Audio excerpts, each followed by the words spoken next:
Good morning, everyone. I hope you are ready to proceed with our steampunk cover. So I went ahead and I gathered some supplies. I did some embossing off camera.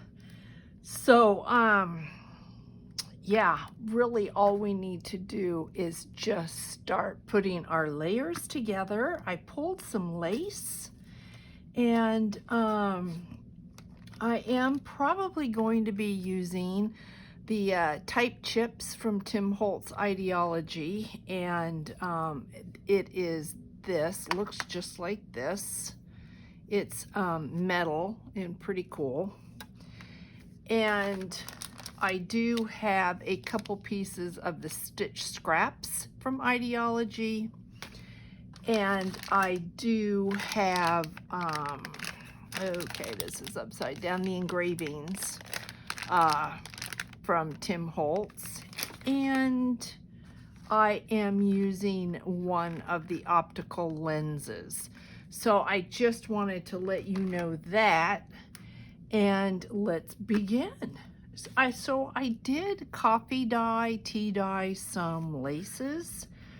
And when you are putting together your front, you have to be very careful that you don't mess up your the hole on the side where your ring is going to go. You don't want to cover that up.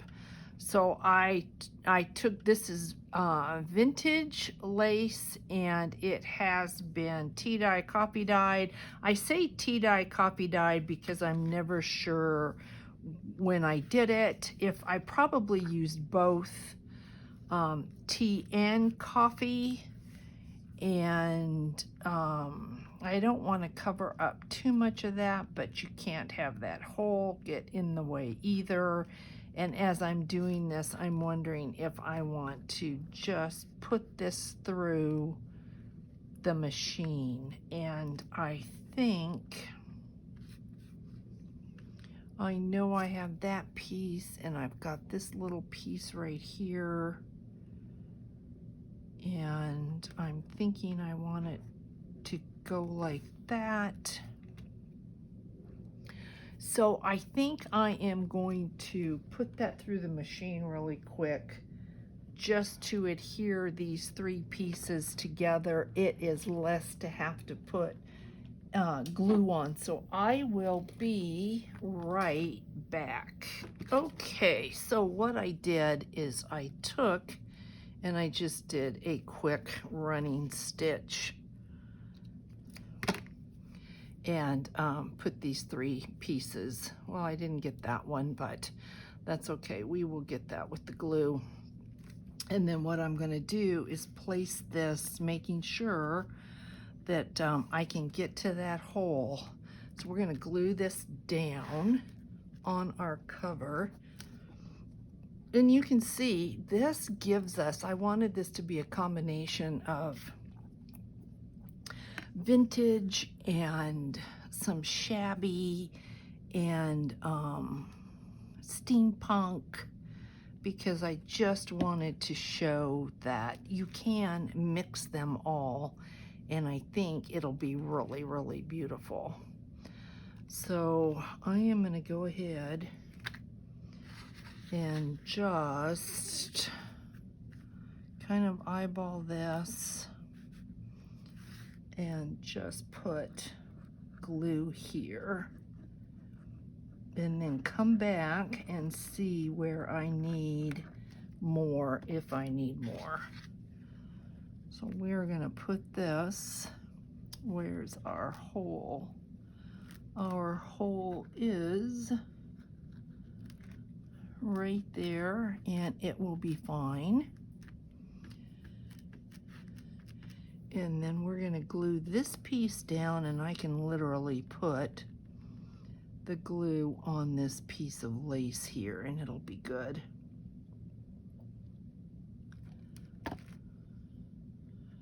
Making sure not to interrupt. We need that there like that.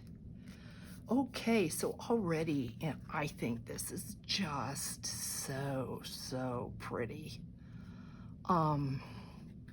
What's next?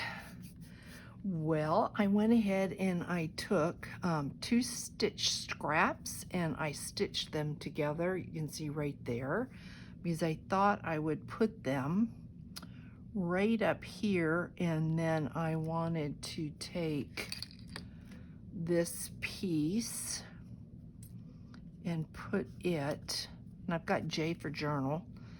I could have put an S for steampunk, but I think I'm going to glue that right over that edge. So let me do that now, so it's got a little bit of time to dry. And I can see this needs some thinning. This glue's gotten really thick, but I don't have the I don't have any acetone over here. It's in the other room, and we don't want it upside down, which I just about did. Pay attention, Charlotte, pay attention. So we'll get that down, and I am going to, being mindful of that there, I want to clean this off.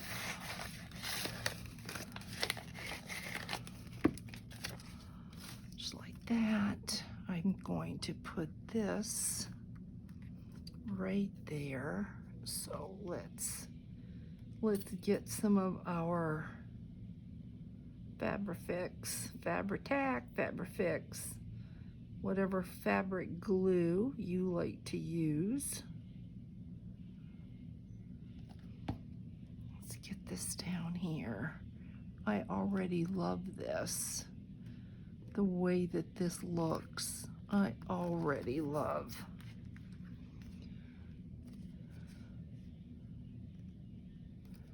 Making sure that our hole is going to be fine. So we've got that. We have this little metal element there. Then I went ahead and I took a butterfly from the engravings. It was black and white, and what I did is I put the embossing liquid on here. I'm trying to think, I can't recall what you call it, but the stuff that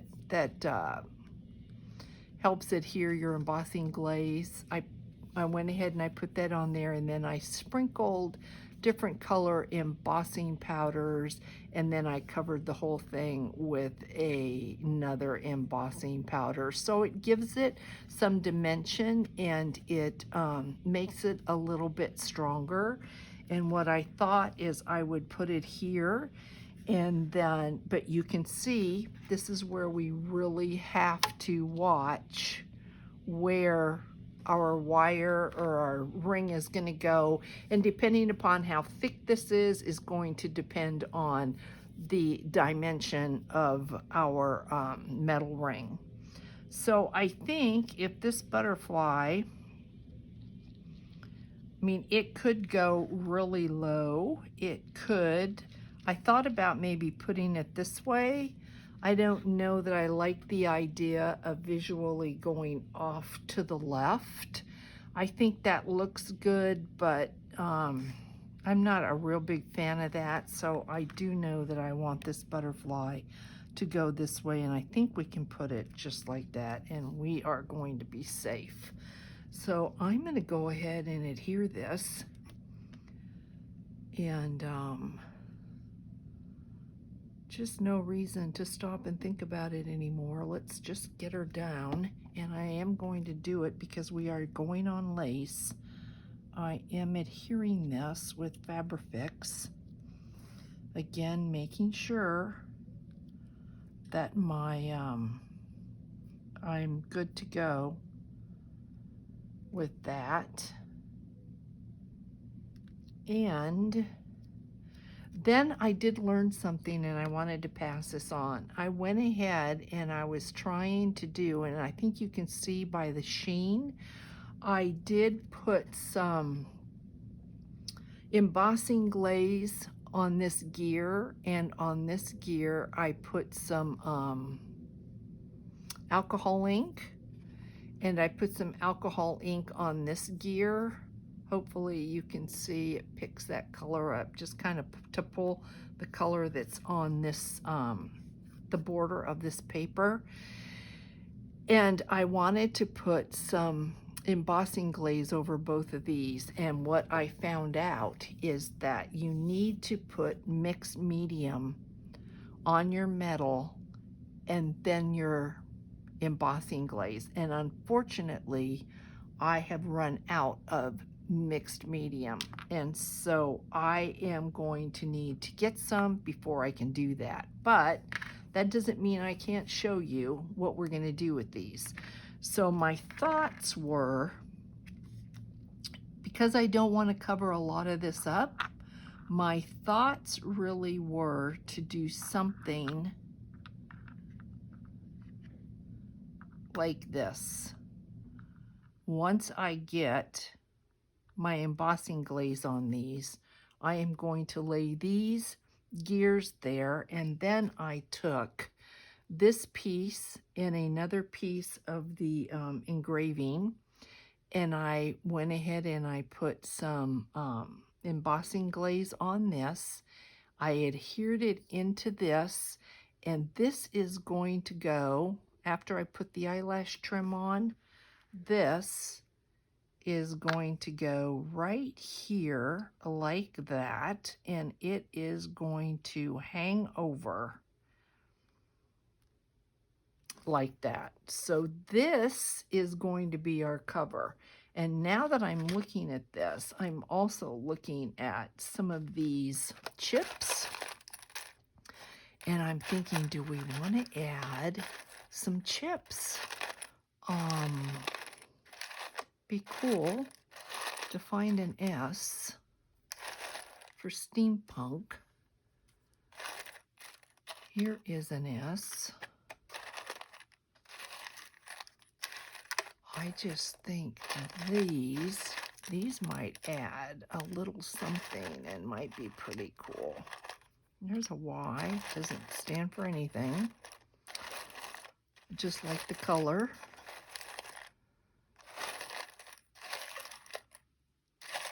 Let's see.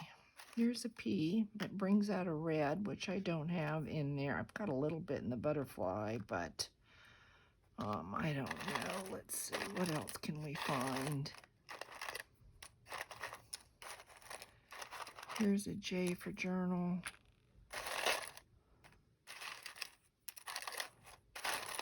All right, let's see if we want, that's kind of cool, that T.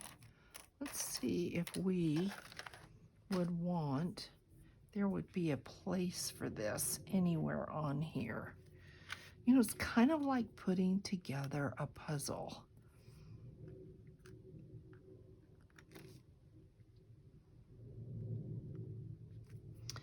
And I thought then about possibly then adding a rose, a handmade paper rose to this. TP reminds me of something else. That's not going to work. That Y is pretty bold, but what if we took this Y, put it down there? No.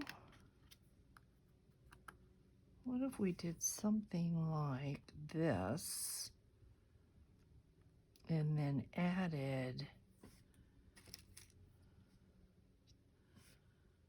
let's see,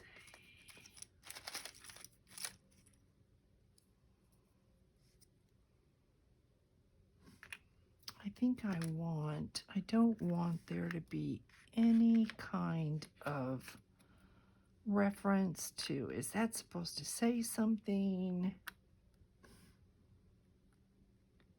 If I did that, and then we had, well, I don't care for that color at all. Okay, let's keep looking. Let's just keep looking and see what we can find.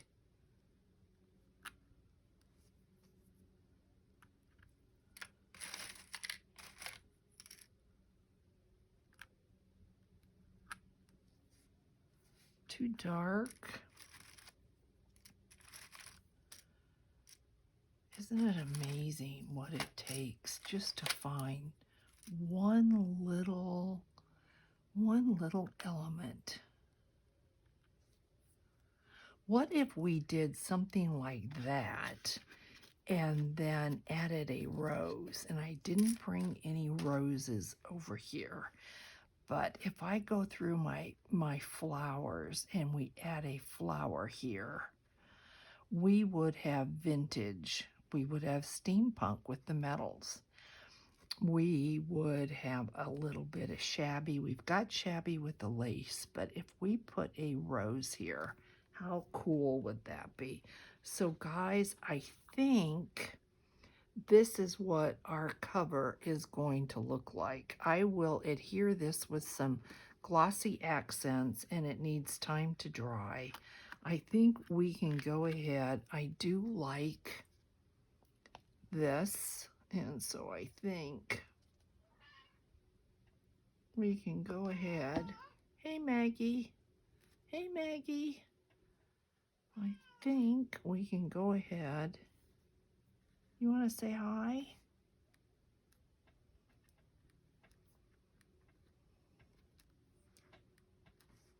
I think we can go ahead and adhere these so we know we want them.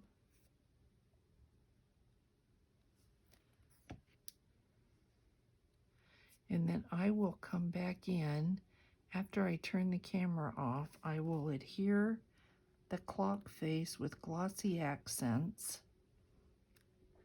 and I will see if I can find a flower.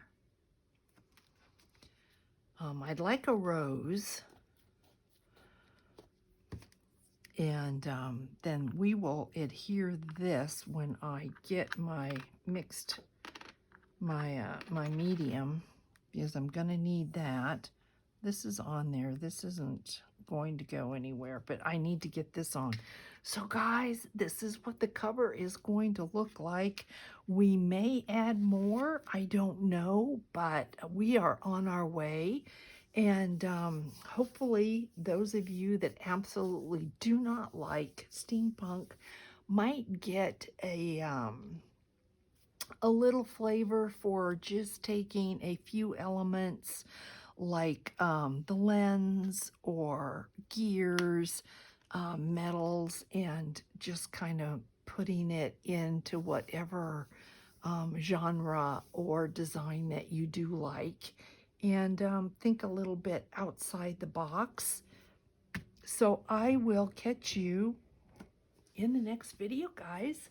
Thanks so much for watching, and I'll see you later. Bye, guys.